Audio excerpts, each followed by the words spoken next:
Good morning, everyone, or good evening, depending on which country and what time zone you are dialing in from. My name is Darlene Chu Bryant. I'm the founder and executive director of GlobalSF, and thank you for taking the time to join us today for the New Economy Conference organized by GlobalSF and co-hosted by the Governor's Office of Business and Economic Development, commonly known as GoBiz, and today in partnership with the Los Angeles Economic Development Corp. Housekeeping. Today's program is going to be very simple. We have a keynote speaker, of course, and then a panel discussion. Should you have a question for any of our speakers, please enter your questions into the Q&A section on the bottom of your screen. Do not enter it into the chat room, please. We will be addressing questions after the panel discussion is done. And now to start our program. So resourceful, so future, the title of today's session. California is the 5th largest economy in the world. We are rich in resources, rich in talent. We coined the farm fresh to table term, and we are developing our own new sources of clean energy. While we also have gas and oil, and we definitely have our battery powered vehicles. We have the biggest innovation hubs in the nation, and yet we are also the biggest importer in the US. With the pandemic, we felt the effects of relying on the supply chain that became codependent on China. And undoubtedly, many of us learned to be resilient, but coming out of it, we must find ways to ensure that the position of California does not change, and we must come out stronger. Today, we'll be talking about the international dimension, supply and value chain. I always find it so interesting that many people live in a bubble and do not realize just how much our daily lives are impacted by international events. And most importantly, that California is a very international state, not just with the trade that happens, but because of the innovation community we have grown organically and internationally. Thank you all for joining us today as we address a topic that is very much a part of our daily lives. And to kick it off, I am delighted to invite our Lieutenant Governor, Eleni Kulalakis, to the stage. The governor has empowered her to lead the economic development and most importantly, the international relations for the state of California. As a former ambassador, we could not have a better leader in this effort. Madam Lieutenant Governor, please. Thank you so much, Darlene, for that lovely introduction. I'm delighted to be here with you for session 2 of this excellent conference on California's place in the new global economy. GlobalSF and GoBiz have assembled an outstanding lineup of speakers and working group participants to discuss the big questions that the state of California is facing today in the wake of the COVID-19 pandemic. Since today's session is focused on a post-COVID global economy, I'd like to focus my remarks on offering a bit of context. California's population is about 40 million, slightly larger than the population of Canada. Our GDP is over $3 trillion, which is more than twice that of Mexico, and which would make us, as Darlene mentioned, the 5th largest economy in the world if we were a country. California is also a brand. We are home to Hollywood, Silicon Valley, Disneyland, and at the same time, we boast unrivaled natural beauty from Yosemite to Malibu. Trade and tourism is very important to our state. In fact, we estimate that 1 in every 5 jobs comes from this sector. In 2019, just before COVID-19 upended our lives, our 40 million person population was joined by another 286 million people who, for one reason or another, came through our doors. It won't surprise you to hear that California is first in the country in two-way trade and foreign direct investment. 40% of all containerized cargo entering the US comes through California ports, and we are home to the largest ports in the Western Hemisphere in LA and Long Beach. California also has the largest consumer market in the country. This, along with the fact that half of the venture capital funding in the US is awarded here, is very important in supporting our economy of innovation. From biotech, clean tech, ag tech, and beyond, California is where the future happens first. By now, you might be asking, why? What makes this state so special? Everyone has an opinion, but as the daughter of an immigrant, my dad, who started out as a farm worker and had the chance to go to college at a public university, Let me give you one theory. California is 27% foreign born. About 3.3 million green card holders live here, along with the highest concentration of H-1B visa holders. And we have what is arguably the best system of public higher education in the world.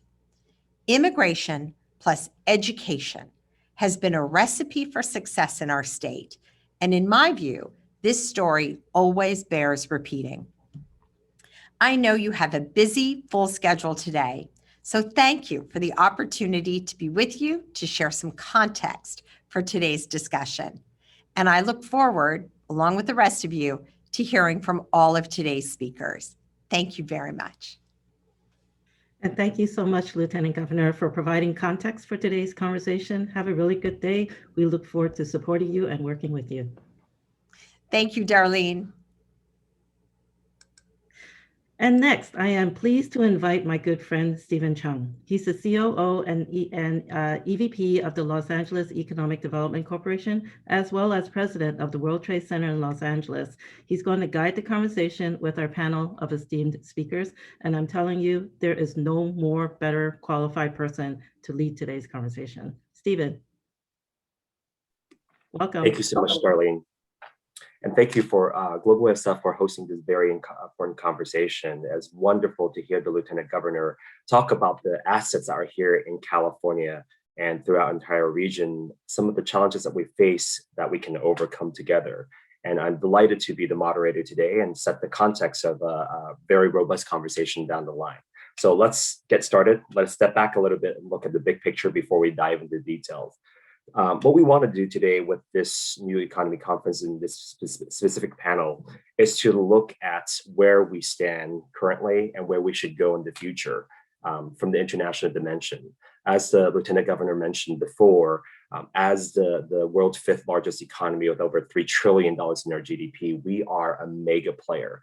And again, the Lieutenant Governor mentioned the size of our population. We're really not just a state. We are a mini nation in many ways, or actually a large nation in many ways. And our impact to the rest of the world is significant. Last year, even with in the middle of the pandemic, our total trade with the rest of the world exceeded $552 billion, with over $156 billion in exports and $396 billion in imports. At the same time, together with the Lieutenant Governor, we were able to announce that in California, throughout California, there are over 18,718 foreign-owned enterprises that are located here throughout California, supporting over 730,000 jobs here locally. So international trade and foreign direct investment continues to be a mega aspect of our economy. But as we're looking at the pandemic, we've seen things change very quickly. It exacerbated some of the existing issues that we have throughout the state. In Los Angeles, for example, we had to hold a mirror to ourselves and look very carefully in terms of what's been happening. And LADC recently released a report for just Los Angeles, and I'm sure the condition is replicated throughout the entire states as well. And we found that our population, for example, of about 10 million people in LA County, in 2020, at the beginning of the year, about 4.5 million of them were employed, and the average wage is about $62,000. But as soon as COVID-19 hit, this region, Los Angeles County alone, lost over 750,000 jobs in the first 2 months of the pandemic. And as of March, we still have over 500,000 jobs that were unfilled. And a lot of people have filed for unemployment insurance and are still suffering. However, at the same time, we've seen a recovery in a way that we haven't seen before. The Port of Los Angeles, Port of Long Beach, the #1 and #2 container ports in North America, have seen a rebound that we've never seen before. They've posted some of the largest gains and the best numbers they've seen since the history of the ports. So what we're seeing is now a slight recovery that's changed a little bit in terms of the context. It's really a tale of two different recoveries. Those that are able to recover can recover quickly, and those that have not may have a prolonged recovery period. And one of the issues that we face in Los Angeles, I'm sure throughout California, we're facing a similar issue, is homelessness as well. We, in Los Angeles, for example, had about 50,000 people experiencing homelessness in 2020. And at the end of 2020, and the beginning of 2021, we're estimating about 80,000 individuals have experienced homelessness in one way or another. So this continues to be a big problem. So as we're looking at the recovery, as we're looking at the international dimension in terms of what we can do, these become factors that we need to look at. So that's the context of where we're at. And what we want to do is basically have a full conversation with our great panel of speakers talking about what is the place of California, what do we need to do from a business and a public policy standpoint to ensure that as we're building back equitably. I think a lot of people are talking about the new normal, but what we found is that the normal back in 2020 and 2019 wasn't fair and wasn't equal for everyone. So how do we make sure that we can continue to be a competitive player around the world with all the assets that the Lieutenant Governor mentioned? How do we take advantage of that and make sure that we grow back with resiliency as well? So with that said, I am delighted to introduce our 4 panel speakers that will share some perspective in terms of where we stand and what we can do together to build back California to be more resilient and more vibrant. We have Professor Ian Golden, a professor of globalization from the University of Oxford, Mark Jensen, the CEO president of Blue Diamond Grocery, and Hans Galland, the CEO founder of Holistics, and also Wolfgang Lemaiker, the supply chain and a supply chain and transportation strategist based in Hong Kong that was also the former director at the World Economic Forum. With that said, I'm not going to go through their illustrious background. In the link for the panel, you've seen that they have a link directly to their bio. I would like to spend this time more on specifically the questions and the topic of discussion. And with that, I want to bring everybody on stage. But first, I would like to ask Professor Golden to talk a little bit about and give us kind of the macroeconomic picture on COVID-19's impact on the global economic system. And Professor Golden, I understand that you also have a new book, Rescue, that's coming out soon. And we're very excited to learn more about what you found and what you're able to share with the audience member in terms of how COVID-19 may actually have created the perfect condition for us to remake and reinvent the global system in a more positive way. So it will be a great way for us to start and get the picture started, and we can get to the details of every single aspect. Professor Golden? Thank you very much, Stephen, and thanks to you and the Lieutenant Governor, to Bruce, for allowing me to be part of this really important panel about the future of California. As you and the Lieutenant Governor have said, California matters. It matters not only for people living there, for the US, but it matters for the world. And so the future of California really is something that we all, and I certainly, care very, very deeply about. Rescue from global crisis to a better world is making the argument that what we really don't want to do, as you mentioned, is go back to normal. It's business as usual, which got us to where we are. That's why we have a pandemic. That's why we've had increasing inequality, which you've pointed to. And that's why if we do simply revert, and I know we all yearn to revert to our old ways in many respects, but if we don't change quite fundamentally, we risk a more destabilizing future. Globalization, by which I mean flows across national borders, which California really has been at the forefront of, has been the most progressive thing that's happened in the world in history.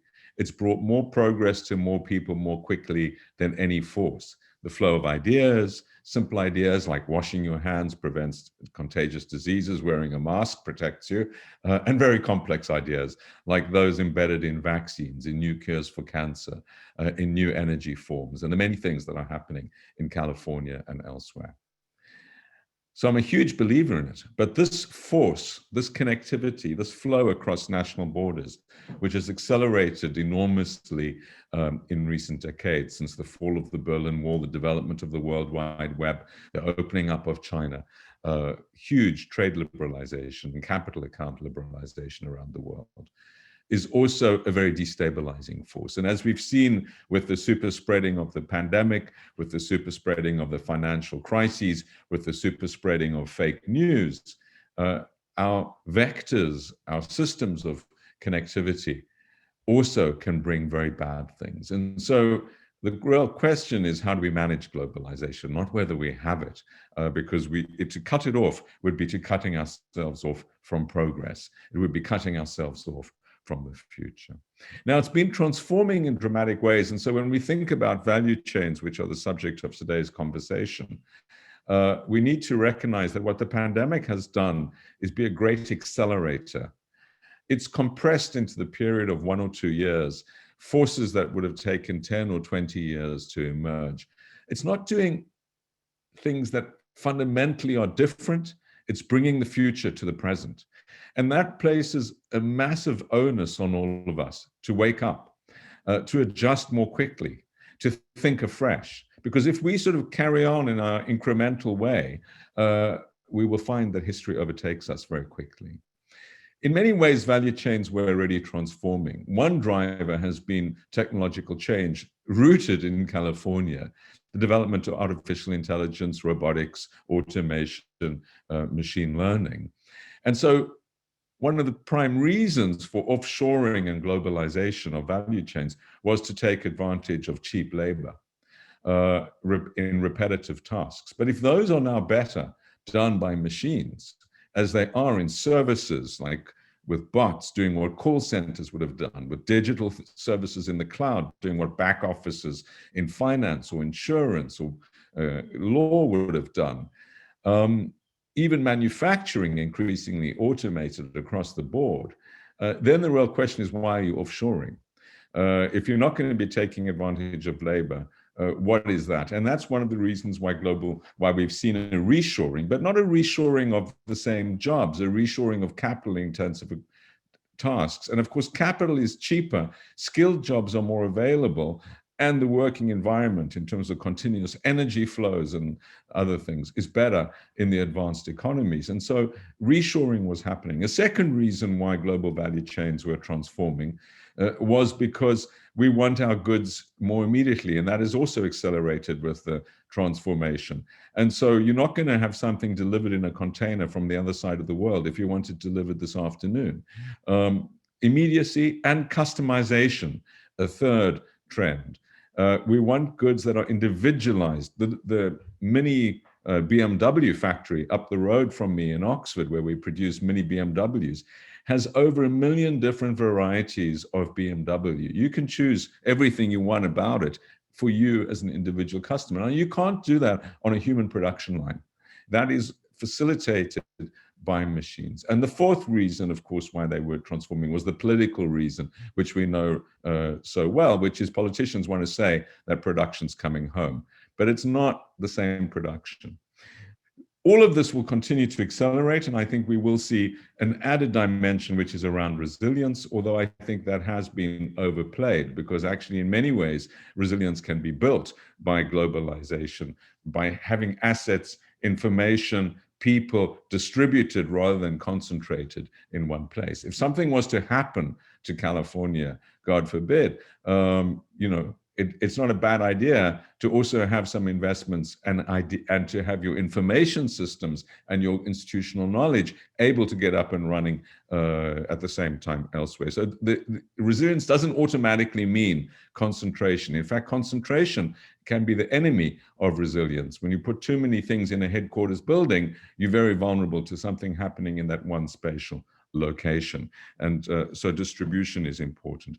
Now, California can shape a lot of what happens because it's such a big player. I think key questions, and you hinted at these in your opening remarks, are: would Silicon Valley still be Silicon Valley without the cafes and the universities? Proximity. So if we move into a world of remote work at accelerated pace because of the pandemic, what does that do to innovation?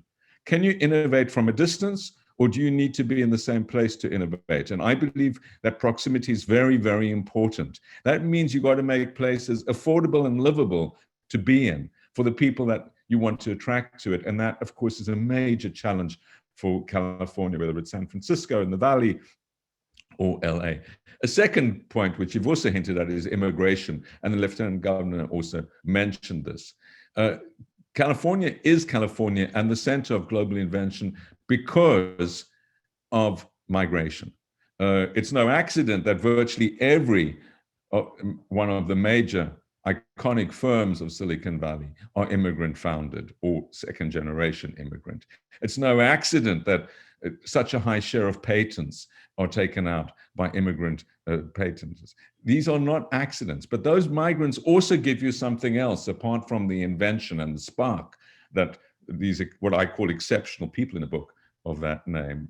They also bring you the connections to the rest of the world. They bring you the diaspora. They bring you the ability to sell into China. The final point I'd like to raise, because I know I'm running out of time here, is that politics matters and California's role in politics matters. We've seen the fundamental transformation of the administration in the US, and I can say it as an outsider. It's night and day in terms of whether it's dealing with COVID and the consequences or the world. This matters. And what happens with China and the Pacific really matters for California. A new Cold War would be disastrous for the world. It would stop us dealing with climate change, stop future pandemics, stop dealing with other big crises we face. But it would also be particularly disastrous for California and its economy. So my hope is that California not only exercises a leadership role in the idea space, in invention, in investment, but also demonstrates that connectivity is a good thing and that it can be managed. And my hope coming out of this pandemic is that it will accelerate its ideas, and I see this discussion as part of that, to prepare for the future and learn more quickly, because the world is going to change more rapidly. Thank you. Thank you, Professor, for those great comments. I have a lot of follow-up questions after we have the other speakers. Specifically what you mentioned about the political aspect of things is going to be so vital for us. What we've seen over the last few years is that a lot of international partners start looking at a subnational level to make sure that those partnerships and those connectivity are secured, because they realize that a lot of the political decisions are made based on trade, based on business decisions as well. So I think throughout California would become more and more important on the global stage. So would love to talk to you a bit more about that, as well as about the resiliency, the digitalization, the automation aspect as well. But what we want to do is basically have a macro approach and basically start honing in on the supply chain, as you mentioned. So next, I would like to invite Mr. Limacher, who is an expert and a strategist for supply chain and technology, to really help us get an understanding of the impact of the overall structure of trade, especially around the Asia Pacific, because of the geographic proximity of California to that trade pattern.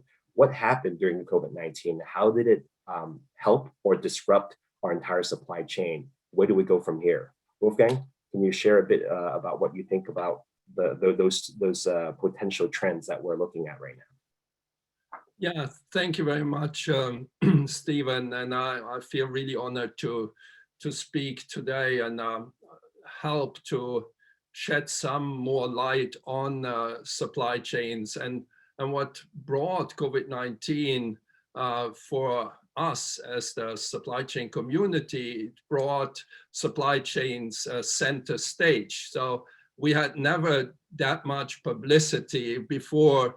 And I think it's now understood that supply chains are important. So I would like to start with what are supply chains? How do I see them? Why are they important? And we have already heard that international relations are very important. We have heard about the port.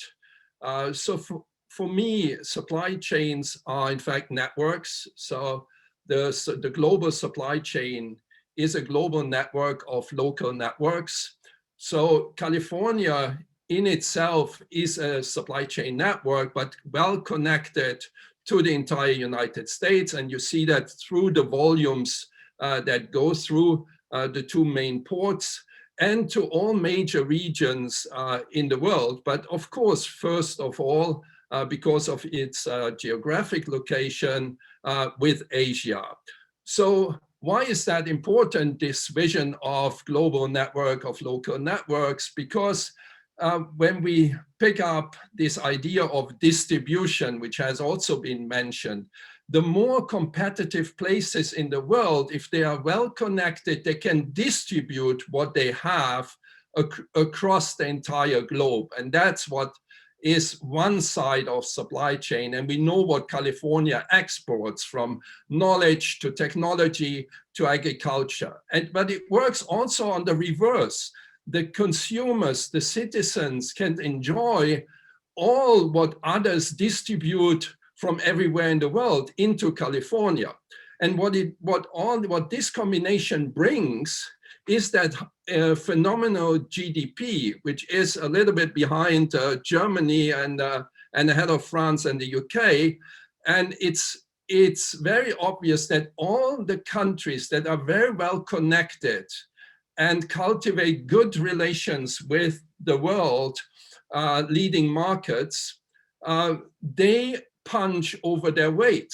So if you take Switzerland, Denmark, Singapore, and there's a long list of countries that are relatively small, and 40 million people is a lot, but not a lot in the context of 8 billion people, right? California can cut out of the global cake a very big piece, and that thanks to supply chain. Then I would like to go to what has also been said about the trends. It's in fact not COVID-19 that drives relocation. It's the maturity of supply chains. And it's also the willingness of supply chain experts, in fact, keep them as short as possible, although a lot of people think that the opposite is true. If we look into the trends over the last 10, 15 years, the following has happened, 10, 15 years. So first, if we look in goods producing value chains, they were constantly growing in terms of output, but what went over the border was less and less. So which means that supply chains were more serving the local market than other markets. So, and that has to do with a lot of things, but I would like first to go to the next phenomena. We heard about labor arbitration, labor cost arbitration. What is in fact the trend is that we are moving much more towards intangible goods. And labor cost arbitration as a driver of globalization is probably down to 20%. So 80% is driven by very different motives, which is proximity to market, ecosystem availability, etc. The third point I would like to make is that, and I bring the key point at the beginning, is that globalization went 4.0. So globalization went digital. The digital trade is growing 60% faster than trade in goods. If we take all the digital services, the free and the paid, the additional services which are put on physical goods, we see already that digital trade is at the level of trades in goods. And why am I saying that? This is, of course, very important for California, because here we talk about the center of all tech. So these are the trends. And I would like to finish up with a bit about the what makes supply chains. Supply chains are made of a few factors. There are processes, which is usually linked to people. You can also automate it, but it is definitely linked to talent, but also to blue collar labor. So talent is clearly there when we talk about the high end, and we had that, but we still have dock workers and we still have drivers, and we need them, and we need to have conditions that allow them to make a living. So the second component of supply chains is systems. Systems is technology, is software, is application. Hans can speak a lot about this. I think California is well positioned. But then comes the next point, that is Infrastructure is two. The one is the digital infrastructure. There we talk about 5G, and I'm aware that California has something in the pipeline there, but it's also very important in the overall supply chain discussion. And then we come to the hard transportation infrastructure, where we have seen things which we have never seen before.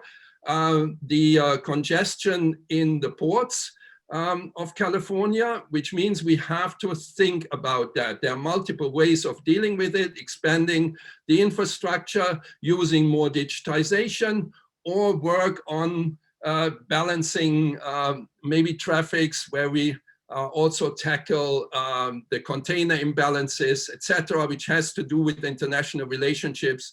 But this is something to be worked on. And the last is, for me, the international relationships that facilitate trade in the good way.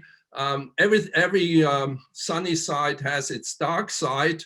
I think it's absolutely important that we keep very good relationships, and on the political level, in the interest of California, that California stays on top of the country ranking as it does today. Thank you, Wolfgang. Lots and lots I want to follow up on. And I see that you've actually touched on one of the issues that our audience members already asked some questions about, which is the congestion issues at the ports throughout California.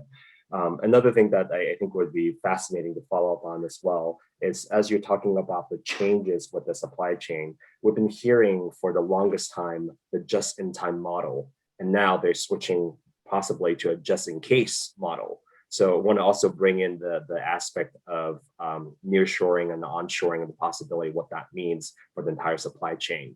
But I also want to address the audience right now. Like Sung Lee from Port of Oakland, the City of Oakland, that's posed a question. We're reading it right now. I encourage you to start typing in your questions, so when we get to that point, we can start making sure that these are discussed as well. So please do use the Q&A function to ask your questions. With that, I want to bring our next speaker, again, as I was talking about the macro perspective that Professor Goldman was able to help us shape, and then with Wolfgang talking about the supply chain, especially with our trade with Asia Pacific and our international relations.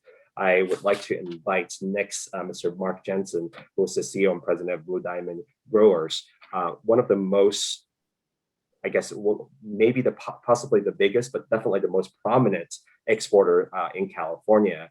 And would love to get your perspective as a California company in terms of your experience, how COVID-19 has impacted your supply chain, and what the future is going to look like for a local business here. All right. Thank you, Stephen. I represent 3,000 small California farm families who entrust me with their year's work in the form of the almond crop. And we are truly a collection of small family farmers, but when you bring 3,000 everything together, you can bring scale. And so in a couple of ways, one is we're a $1.6 billion enterprise. Another aspect is we have 1,800 employees based in a more economically disadvantaged part of California in the Central Valley. But the farmers themselves also, we've done research, create 40 jobs on average. And so you do the multiplication on that. Agriculture is a big deal for California in terms of bringing balance to our economy, and particularly in areas that are more reliant on it than the major coastal population centers. And the perspective I can help bring here today is further the role that we play in agriculture of providing balance to world trade. I'll tease a little bit that for future discussion here, that one of the things we're concerned with is we have goods waiting on the docks that are not getting on ships. The ships are sailing back empty, particularly to China, because of imbalances on imports versus exports, not just in terms of the total net, but what countries are importing versus what countries are exporting. And would love to share thoughts around all those areas, but suffice it to say, I would say that on areas such as dealing with inequality or globalization, we are the ultimate free traders in agriculture. The idea of immigration and the importance of immigration. We are very much progressive, and particularly in California immigration, and also in politics. We sold to 90 countries around the world, and we have fantastic relationships. And so we see firsthand how trade brings people together and eliminates barriers. And so, yes, we are heavily dependent on trade. 60% of our business is global. Probably you're best known in this group for our almond milk business. We're the #1 player in the world with that. We sell to another 50 countries through licensee partners. But we also have, flavored snack nuts that you're familiar with, but we participate in the global food trade with manufacturers as well as the commodity space. So for a small company, we have a pretty good line of sight to multiple aspects of the economy. And so I'm probably my discussion will be bringing the 100,000 foot down to the 20,000 foot today, and look forward to further discussion. Thank you so much, Mark. That's fantastic. Definitely we'll be following up with specifically the impact of the workers, and we'll definitely be addressing the immigration issue, which has continued to be a big aspect of what we need to talk about. As Professor Golden and also Wolfgang mentioned before, our reliance on international relations has really impacted us.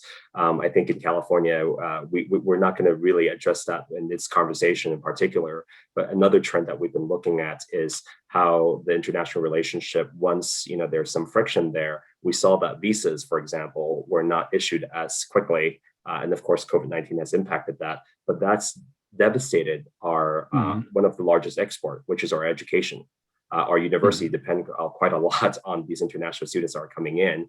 Billions of dollars are now not being able to be collected here locally because of that. So, and the further implications. So we'll talk more about that afterwards. Now, I'm excited to bring on the next speaker as well. Hans and I, spoke before, and as many of the speakers already said, digitalization, automation, technology is going to influence the future. Professor Golden was talking about the compression of that timeline of the things that are happening in the next 10 years, really truncating in a very short period of time, and technology is going to be behind all of that. So with Hans Galland, who is the CEO founder of Holistics, would love to get your thoughts in terms of how tech is transforming our logistics and also the international systems. As folks were talking about Industry 5.0, 5G technology, this is going to be the backbone of the future of our economy. Where are we going, and how has COVID-19 helped or hurt the progression of where we need to go? Hans? Thank you, Stephen. And pleasure to be here with everyone and generate some provocations for this group, but also I understand there's a policy working group happening after this for in a more private setting. So I hope whatever we share is provocative as well for the working group that follows. So a little bit on us and how we plug into the themes.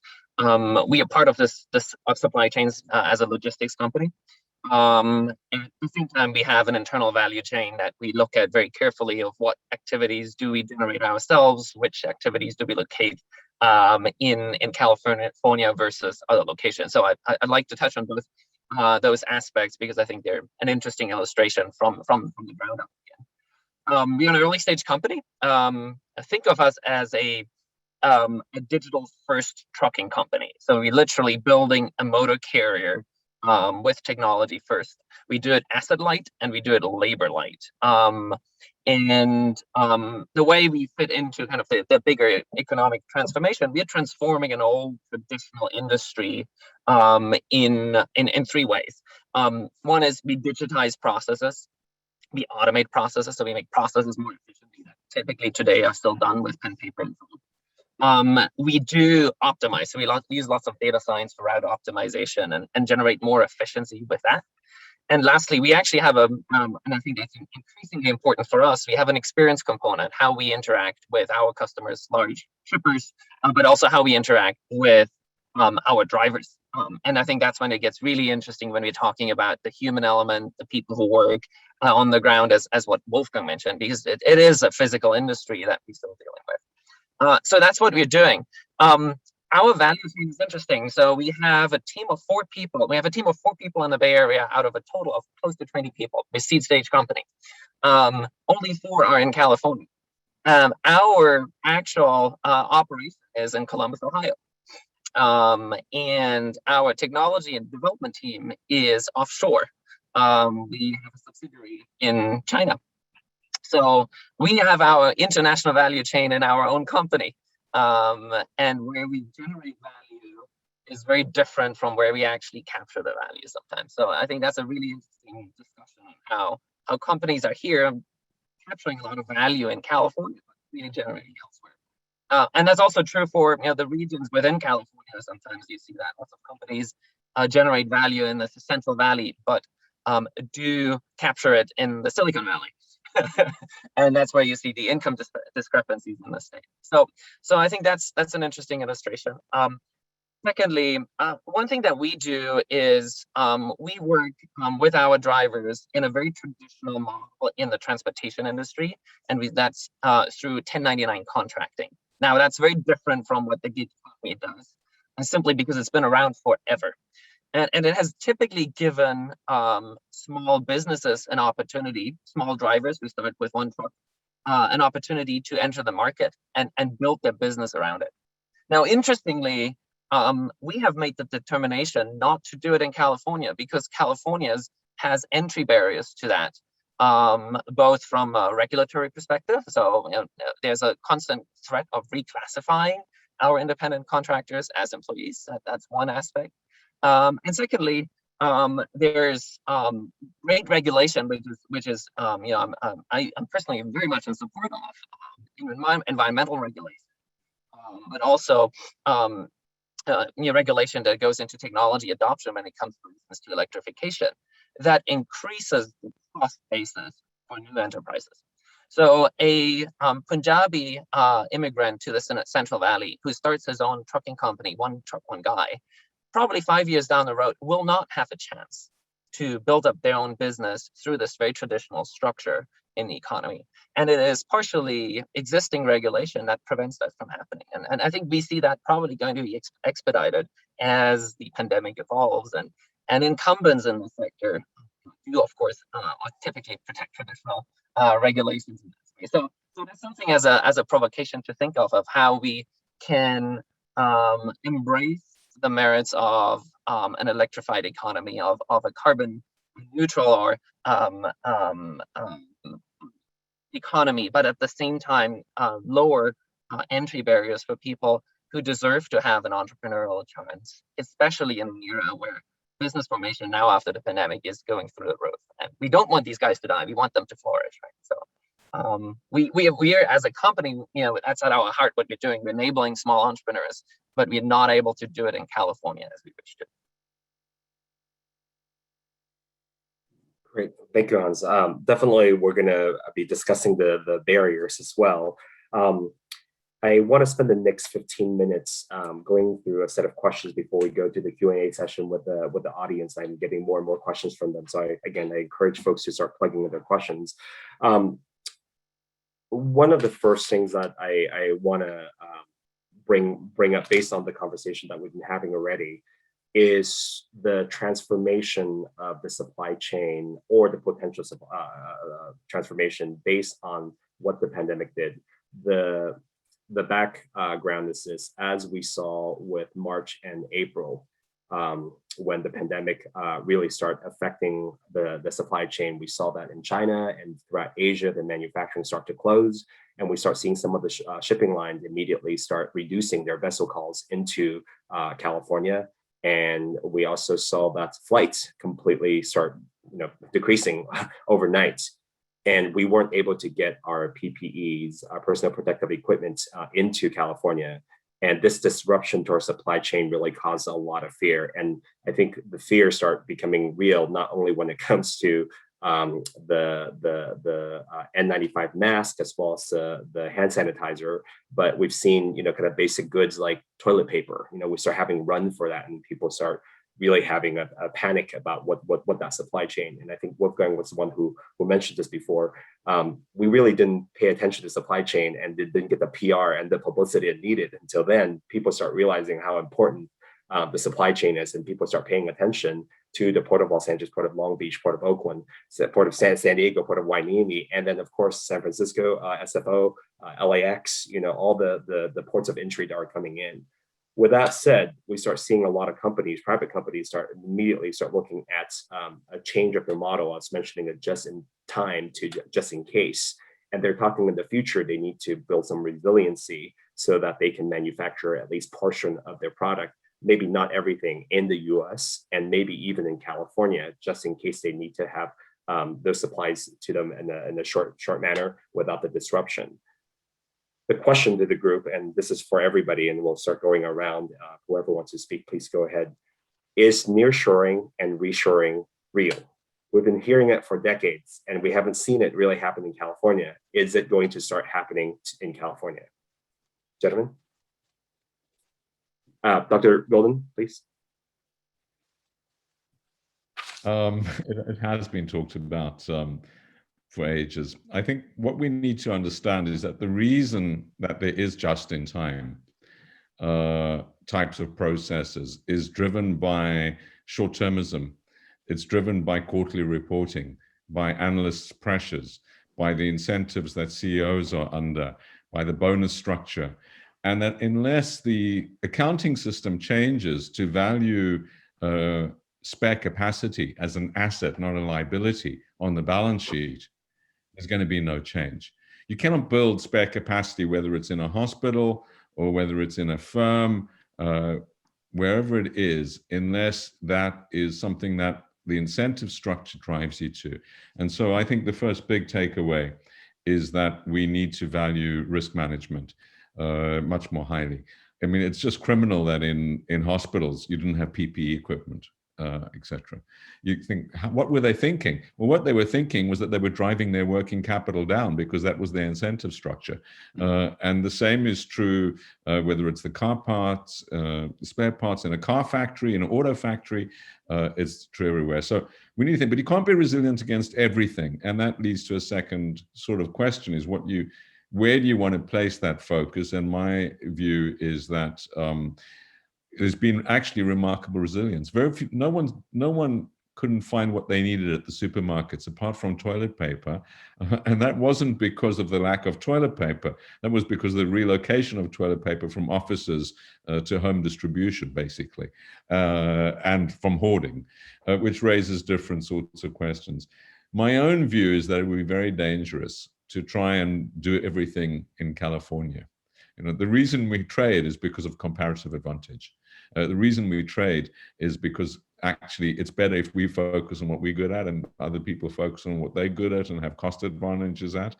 And if you mess too deeply with that model, you get into a protectionist world. You get into a world where governments and politicians decide what to do, where crony capitalists in the capitals discuss with the politicians what to protect, what tariff barriers to impose, what subsidies to give. And that leads to a downward spiral of, I think, a very dangerous and corrupt form of capitalism.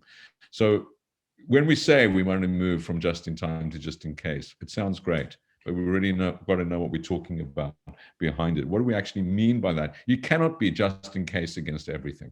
That is a complete fantasy. We don't know what all the challenges will be of the future, and B, we couldn't afford it. It would be a disaster. Consumers would pay much, much more for their goods, and they would reject it.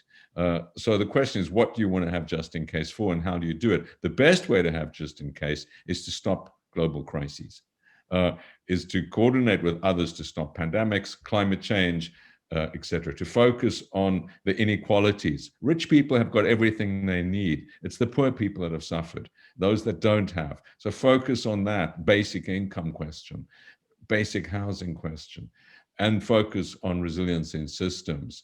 And that's really important, not least for California, which is a very fragile space.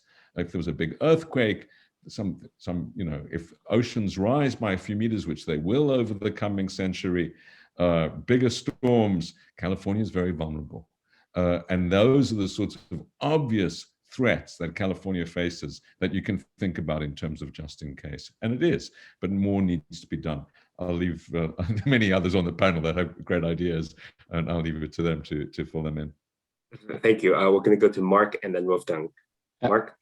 Thank you, Stephen. Yeah, on the issue of onshoring, I'll give you obviously an example that's closest to myself in that we sell to 90 countries, as I mentioned. We do the vast majority of our manufacturing here in California in a relatively tight supply chain in the Sacramento, Modesto area, shipping out of the Port of Oakland primarily.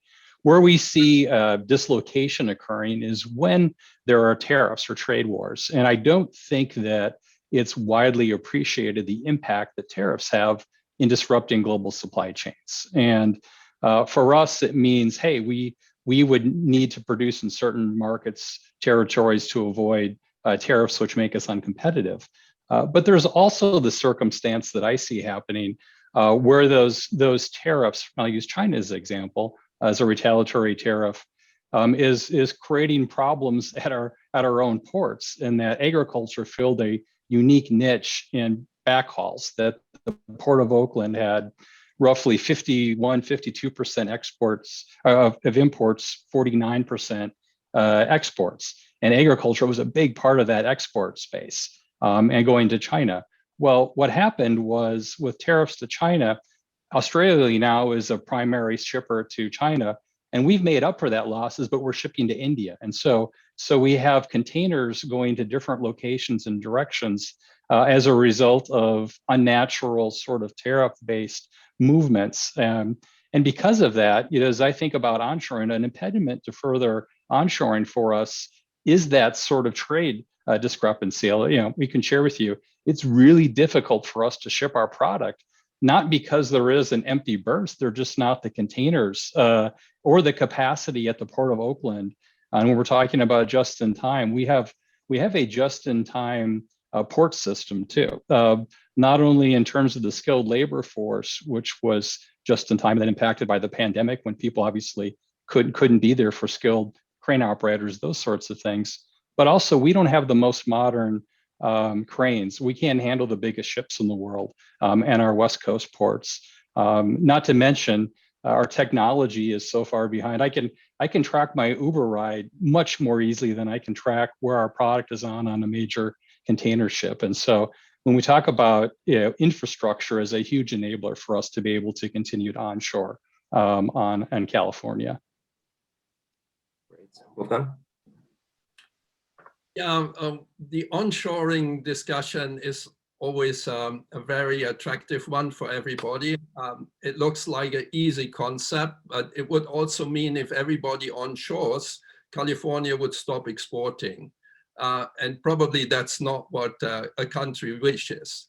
The second comment I would like to make is supply chains are extremely resilient. We hear always that supply chains are broken, disrupted, not resilient. I think the opposite is the case, considering what we did to the supply chains, starting with trade wars and COVID and closing critical infrastructure factories. It was a complete disruption of the global economy, and still the supply chains connected to key points. So extremely resilient, and the resiliency comes through the distribution and the diversification of risk. So that has also been mentioned. So globalization is in fact a mitigation strategy. To the question, is it possible or not? The lower you get down the value chain, the easier it gets. So if you are a beer brewer, whether you brew in Europe or in the US doesn't make that much probably of a difference. But if you are a chip manufacturer, the story looks very, very different. A chip factory is a $10 billion investment, and the semiconductor shortage is in the center of the relocation discussion, right? And I would like to explain how that happened, because that shows a bit how this all is connected. First, we had the trade wars, and trade wars usually create high uncertainty. High uncertainty create slower and less investment. So that's the starting point. People were very prudent in investing in $10 billion factories if you don't know how this whole conflict will play out. Then we converted this in a tech tension and a tech war, which then created even more uncertainty. Suddenly people got worried that semiconductor or chips could be a problematic good. And then people started to stockpile. So then there was less supply. So people felt more shortage and stockpiled even more, right? And then we have the effect of the surge in electronics, because everybody was at home. We needed much more electronic devices for personal reasons, but also for professional reasons. So we needed more chips. Then we had the automotive industry, which was more or less in standstill in the second and third quarter last year. So that was good for the electronics industry because they could get their chips. But when the automotive industry came back in the fourth quarter, there were no chips for the automotive industry. And the second point is that the margins on automotive chips are lower than on electronics chips. So they didn't come in front of the queue, but on the back of the queue. So it's not a question where the factories are, because we had a factory in the Samsung factory in Texas. There we have the impact of the winter storm. And suddenly we had a factory which didn't produce anymore. Then we had a fire in a factory in Japan. Bad luck, one of the biggest chip supplier. That has nothing to do, in fact, with COVID-19, etc. And so it's just the complexity of the global network. But my point is, if you have such a fine-tuned, well-oiled supply chain with highly specialized people, then don't disrupt the whole system that much. Another point, when we talk about the trend, where we are going with goods, and there was that comment made about the BMW factor, diversity of products. We have today a level of specialization of products which we never had before. That means you have sometimes certain products that are only produced in one country, and that has that technology. For example, chip equipment, if you want to have the highest performing chips, the equipment for that is produced in the Netherlands, and only in the Netherlands. So if you have a disruption in the Netherlands, the whole global supply chain is affected. Can we diversify that? Probably not that easy, because that's protected IP, right? And so how do we do this?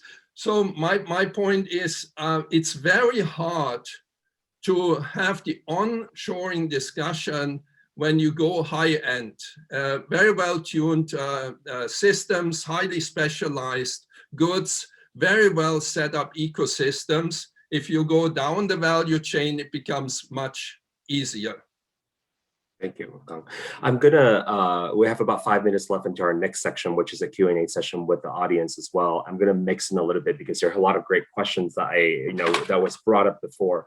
And I'm gonna mix in a couple questions together at once, and probably gonna start with Hans with this question, technology. It's been, like I was saying, it's the underpinning kind of issue that's all there.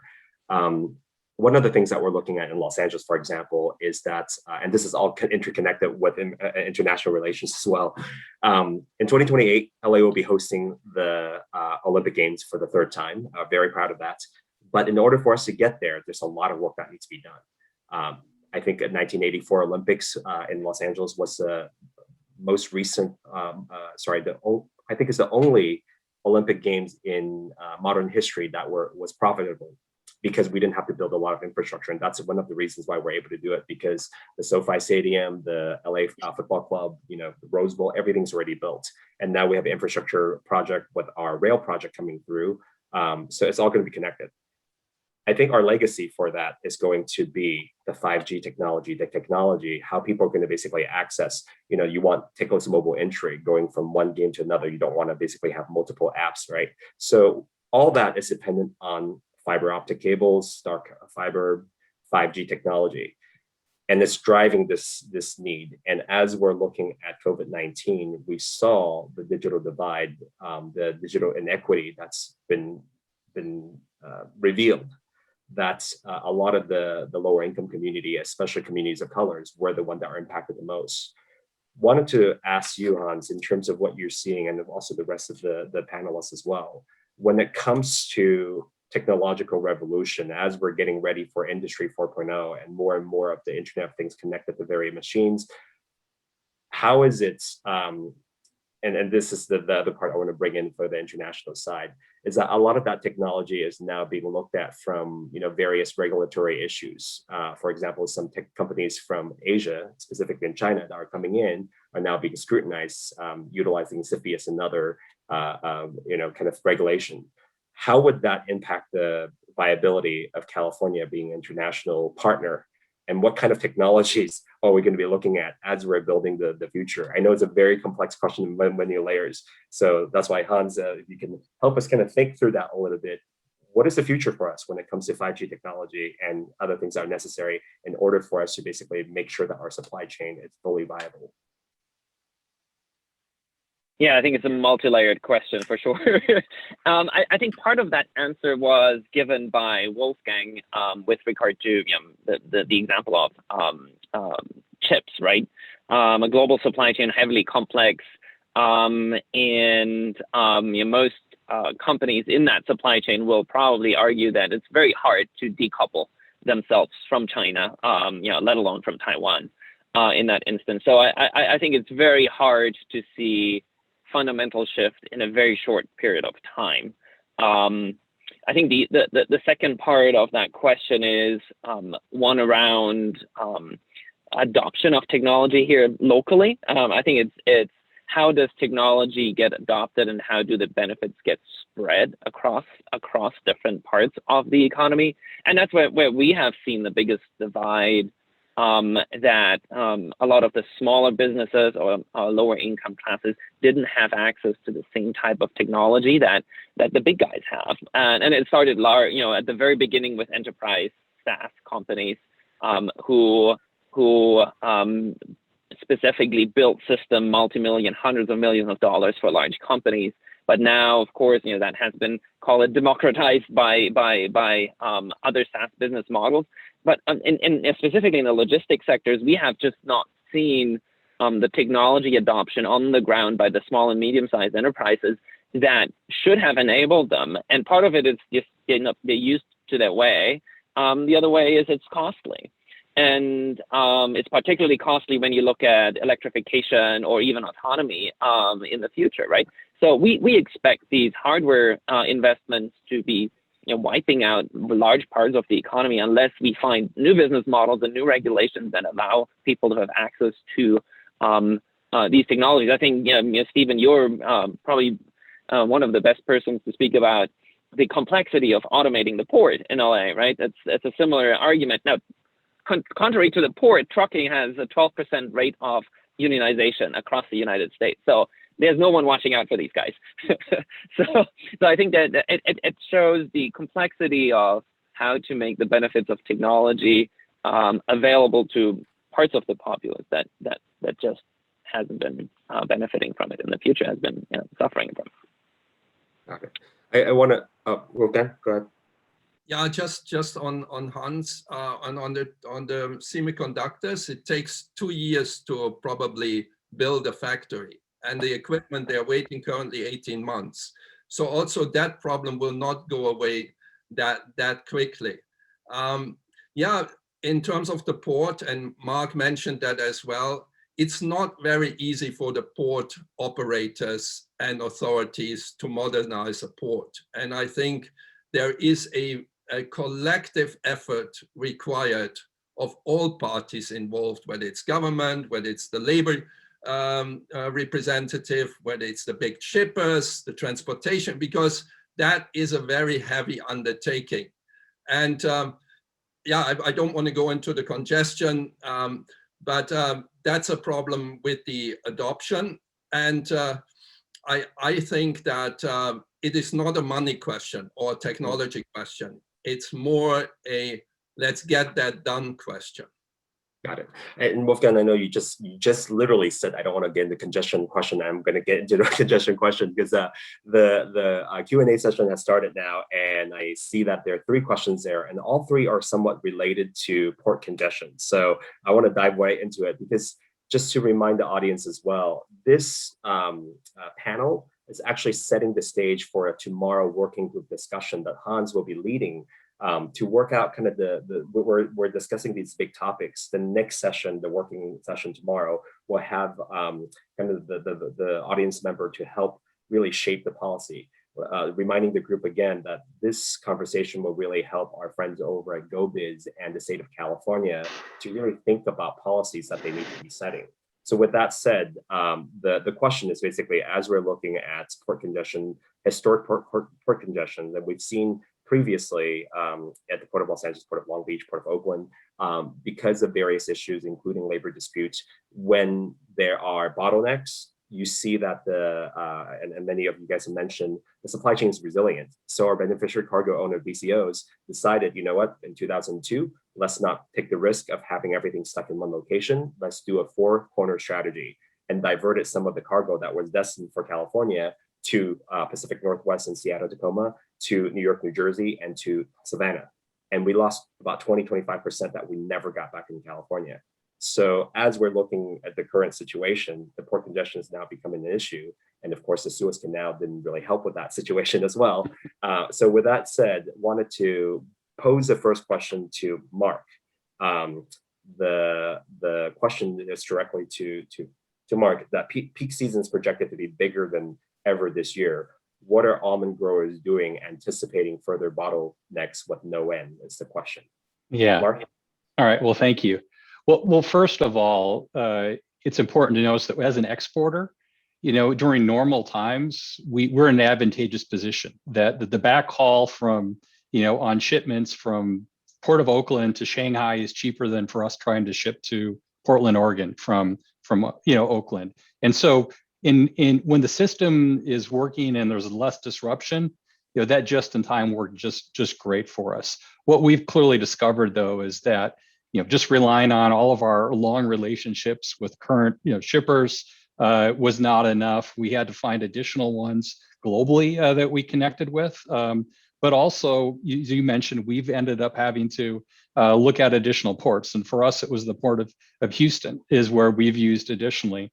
And then for those of us that are concerned about climate change, it means a lot of extra handling of product and movement. The best thing from the climate is for us to have this tight supply chain around Oakland, but using rail, which is not the worst thing in the world, but rails and ships and all the above is part of what we're doing. The other thing we've had to do is, even though all of our major ship points, our plants are 70 to 90 miles from the Port of Oakland, we've had to create intermediary locations closer to the port so we're available, because the berths change so often. We may book a shipment three to 5 times before it actually gets on the ship. And so we don't have the luxury of traveling to Oakland and back to Sacramento or Modesto and then back to Oakland again. We have to be well positioned to respond as those shipping opportunities become made aware. And so we've invested significantly more cost into the system to provide just in case tools in addition to the previous just in time. And that's for us as an exporter. I mean, it's and a big part of it is containers too. We track our the containers is half the issue. Say if we ship 4,500 containers to Asia, we're also concerned about having 4,500 containers coming back, because that's part of the equation you need to manage. And so yeah, kudos to our supply chain folks have worked 5 times as hard during COVID as they've ever had to, just to get the same shipments out. And that trend's likely to continue because the economy is going to be strong. Through back to school season, we'll have a real back to school. We'll have a real holiday season, and so those ports are going to be jammed for the foreseeable future. Professor Golden, I want to kind of redirect that question to you as well, right? From a macroeconomic perspective, from what you've seen around, other nations, as we're looking at port congestion when the economy is picking back up, having these historic years, are there any, warning signs that we should be learning from other regions in terms of this supply chain as the congestion is going to continue, and what can we advise our policymakers in California to ensure that we remain competitive in this kind of very precarious situation that Mark was just mentioning before? Yeah, thanks very much. And I think as Mark and others have highlighted, this container situation is not unique to the US at all. I've been observing the record rates for containers on the Pacific routes, particularly the North America, Asia routes, but the same thing has happened on Europe, Asia. Rotterdam has had major congestion problems. Of course, the Suez episode compounded some of these because you're getting this big backlog of shipping coming through. But well before that, we had that. And I think it partly reflects, and that hasn't yet come up in the conversation, what the pandemic has done. A lot of the supply of PPE equipment and of computing equipment that we now all use for working remotely is coming from China and Taiwan and South Korea. And so what you've seen in global container traffic is a big lull in the North Atlantic trade. And that's one of the reasons why Mark's finding it so difficult to get symmetry on the container traffic, is basically because we're buying things from Asia, whether it's Europe or whether it's the US and Canada, and we're not selling a lot, and we're not certainly having the trades that we used to have across the Atlantic and also to Africa and Latin America and other regions. And of course, oil trade's also going down, and the US is completely restructuring its energy trade and becoming an energy exporter. So all of these things dramatically change the nature of supply chains. My own guess is that we're going to see some slowdown in the Asia trade, at least on PPE and pandemic-related things, and also in computer-related things, because basically once people have bought their computers, but now we're seeing these massive backlogs. However, there's lots of backlogs on other things. If you want to buy a bicycle, you have a long wait, as I know, because I'm a keen road cyclist and want to get a new bike. And all sorts of secondary areas have seen, everyone's investing in do-it-yourself at the moment, fixing up their gardens and their homes and things. A lot more investment at home because there's much less on hospitality and travel. And that's leading to backlogs, which will take a long time to work through. So I think in a year's time or so, we'll see more normalization. We'll see a resumption of the North Atlantic trade, and we'll see some of these peaks having worked their way through. But this disruptions here. The final point is, and which is, I think, a challenging one if you want to invest big time in ports, and we have to, is the point that's been made earlier about dematerialization. We are going to have a bigger and bigger share of our GDPs, of our economies, not being physically traded goods. And that's going to mean that if we're investing now, we're going to have to get the money back over the next 20 years, not over the next 50 years, I think, as an investment cycle. And that's going to place, I think, some different perspectives, but there's an absolutely urgent need for renewal of ports. Great. We have about 9 minutes left. I want to shift to another question that I think all four of you have addressed, and we haven't addressed head on in this group yet, which is the international relations aspect and the importance of how that's going to influence us, and ties in with immigration. Again, this is the stage for us to basically set for tomorrow's discussion, and basically it helps kind of our policymakers in the future throughout, from a state as well as the local level. When we think of international relations and some of the immigration policies, it's a federal issue. But yet at the same time, I think many folks feel that California, being the 5th largest economy in the world, has a role and has a responsibility to shape that conversation. The question to the group is, knowing that the China trade tariff, as Wolfgang was talking about, disrupted our ability to do trade. And I was mentioning the students. I was mentioning also, I think Professor Golden, you just mentioned when it comes to visitors as well, right? When tourism is going to be impacted, that's all tied in with our economy. As we're looking in the future, as we're looking at 2021, 2022, when we're able to get back to traveling again, from an international relations standpoint, what would you recommend that California focus on? I mean, we could do a lot, but what would be the focus? Open to anybody who has a thought. Hans. I think there needs to be an acknowledgement connecting thematically the local diversity topics, the challenges we have in diversity and discrimination locally, to how this state fits into the world economy.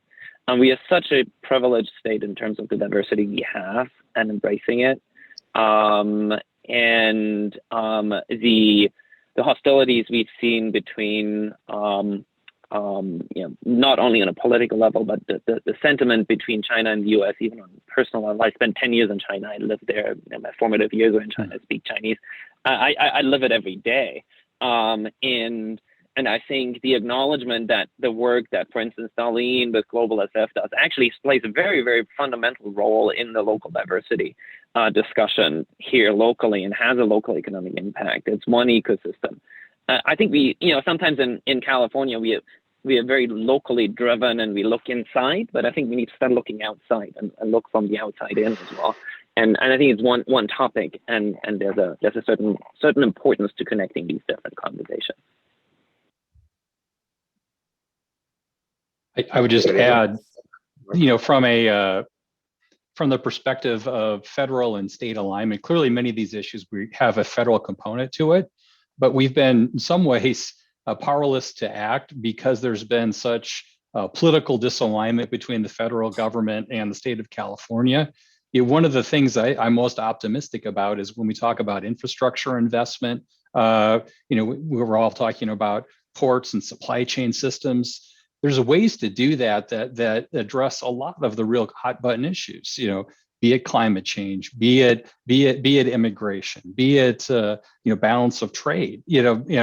Defrosting international relationships. All those things, I think are real opportunities for California. I know globalization really in both parties became a bad word in the last election cycle, and that's what I find most troubling is that we have to find a way to communicate and reassert the value that occurs, and doing it in a way that shows how it really does help solve a lot of these issues, including income inequalities and otherwise. And so I think having those kinds of dialogues, and each of us doing it from our perspectives, like obviously we can do it from an agricultural perspective and do it from a rural communities perspective in ways that you guys can bring from a technology and global perspective. So that's an area I think I'm optimistic about.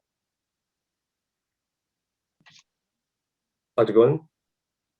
Yeah, I would very much agree with what's been said, but I would stress one thing is that globalization does increase inequality.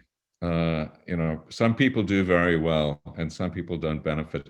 And what's happened with the pandemic in California has just exploded inequality. When you look at the income of the tech companies and the shareholders and CEOs, and look at the growth of homelessness and unemployment, you can understand why people are angry and why people want a different sort of solution and don't think that just the old story is going to deliver them their jobs and their income. So the two things have to go hand in hand, I think. And I see that President Biden pretty much is focused on this, is that you cannot build strong international trade if you're not also giving people at home a sense that it's going to benefit them, not just those in Silicon Valley, but those way beyond it. And that's why I think, Mark, what you're doing with small growers really matters for that story, because these are not the normal people that benefit. And if you can't export almonds, you can't export fruit, and if you can't do other things, and it's tied to the immigration story, there's a real risk that immigrants get blamed, as the previous administration was trying to do. And again, if people feel cornered, they get worried. So I think the domestic agenda in California and how it treats particularly housing and inequality issues is absolutely tied up with the trade agenda. Got it. We got about 3 minutes. I have another question from the audience. I guess it's a lightning round in many ways. The question is, because of the shortage of goods coming to the US, is our consumer buying more from e-commerce overseas? Wolfgang?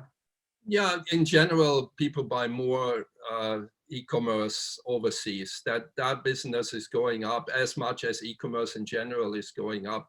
But I haven't commented on the port congestion. It's very simple. The US consumer buys much more because sitting at home, buying online, and it's not important whether that comes from overseas or from an overseas site, but the products come from overseas.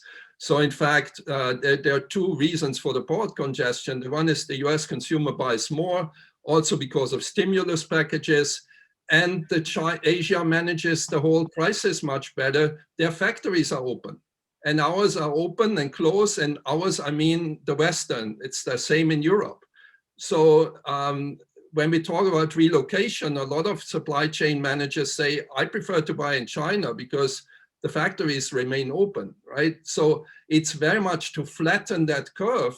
We have to manage the COVID-19 crisis much better in terms of both sides, the demand and the supply side. Great, wonderful. Well, we actually only have 1 minute left before we close out. So this is going to be the hardest question for all of you. When the pandemic is over and when we're able to travel again, what is the first location that you would like to visit? I'm actually coming to, I'm booked to come to California in July for my niece's wedding.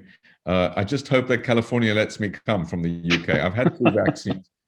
My first trip's going to be to San Francisco. Excellent, excellent. Yeah, very quickly. I still travel, so it's very hard, I can tell you, but I still doing it. It comes at a big cost. And California is definitely on the list for this year. Excellent. Hans? I will go back to China, which is still my second home, primarily for Professor Golden's reason. My technology team is there. So to be creative, to be innovative, we need to be in the same space. And I think that's what we really need to do to reignite the sparks. Mark? For me, I have been traveling domestically as I'm fully vaccinated as well, and I'm optimistic in hearing from Europe that fully vaccinated U.S. citizens will be able to travel there. The biggest food show in the world is Anuga in Cologne in October, and that seems like the logical first time where I'll be able to reconnect with a lot of our customers and partners around the world. Excellent. Well, and I'll be ashamed. I'll be ashamed if I don't plug California more. You guys have probably seen some of the video for those of you who live in California, to spend your money in California to help us recover. And in Los Angeles in particular, as mentioning, we did a report. Our hospitality sector was one of the hardest hit industries, and it was just basically devastated, as you can imagine, with accommodation and with food services, and thousands of jobs were lost. So as we're going back, I really want everybody to come to Los Angeles and San Francisco and throughout California to enjoy yourselves. For me personally, I've been to Universal Studios many times, and when I went to the Harry Potter ride before, the line was too long. I did not get myself a butterbeer. So this time around, I'll definitely get in line and get myself a butterbeer and buy myself a magic wand. So I hope you guys all come and share that with us. And I want to thank our panelists for such amazing discussion with a lot of great insights. Hopefully tomorrow, when Hans is going to be leading the discussion, it will help shape the policies for California in the future. At this point, I want to pass it back to our host, Darlene from GlobalSF. I want to thank you again, and also thank Bruce for hosting this very important conversation. Of course, I want to thank the Lieutenant Governor for her leadership throughout her tenure, and how she's so supportive of international trade and helping us move forward to recreate, remake, and reinvent a new economy that's going to be more resilient and more vibrant for everyone. Thank you so much, Darlene. Thank you so much, Stephen. Stephen. As always, you do such an amazing job and moderating a conversation that is so complex. Good job. I enjoyed this. I learned a lot today. And again, to your point, we are so appreciative of our Lieutenant Governor for her leadership and for joining us today. And to our subject matter experts, Dr. Ian Golden, I so appreciate that you dialed in from Great Britain. Mark Jansen, Wolfgang, Hans, thank you all so much for what you were able to contribute today. I definitely did learn a lot. And as Hans knows, I'm learning something new every single day. So I want to remind our participants today that the conversation is a seed for a working group that is happening tomorrow. And Hans will be leading, one of the leaders of that conversation. The group is charged with coming up with recommendations to our state, federal, and even local legislators. And so join us again for our next conversation on the retention of businesses in the state of California. State Treasurer Fiona Ma is going to be leading that conversation and joining the panel discussion. Same time next week, Wednesday, May 5th, 10 a.m. PST. And in the meantime, please check out our podcast, globalsf.biz, for more information. And again, thank you all to our speakers, our panelists, and you, the participant, for joining us today. Have a good day.